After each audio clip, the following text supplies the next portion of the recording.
Mas mabuting kumonsulta sa mga doktor sa halip na ipagkatiwala online ang kalusugan.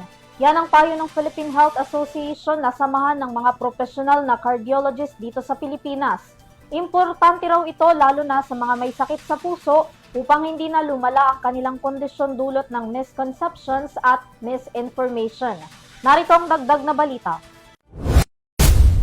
Nagpaalala sa publiko ang Philippine Heart Association o PHA ngayong Philippine Heart Month na umiwas sa fake advice at mga fake news online na napapanood, nababasa at naririnig tungkol sa kung paano gamutin ang iba't ibang uri ng sakit sa puso. Ayon sa PHA, mayroon pa ring mga pasyente ang nagse-self-medication, nakikinig sa kanilang mga kapitbahay, kapamilya, kaibigan at madalas pangaraw ay sa mga napapanood online sa halip na kumonsulta sa mga doktor at eksperto. Dahil daw dito nauudlot ang dapat sanay tuloy-tuloy na gamutan sa sakit sa puso, kaya't imbis na gumaling ay mas lumalala pa ang kondisyon sanhi ng maling akala.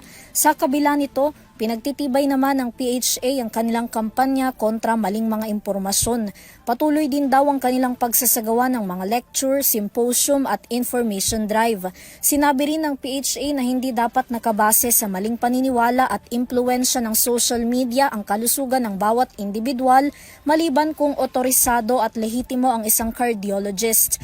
Magugunitang sinabi ng DOH na nangunguna pa ring dahilan ng pagkamatay ng mga Pilipino sa nakalipas na 5 taon ay dahil sa sakit sa puso.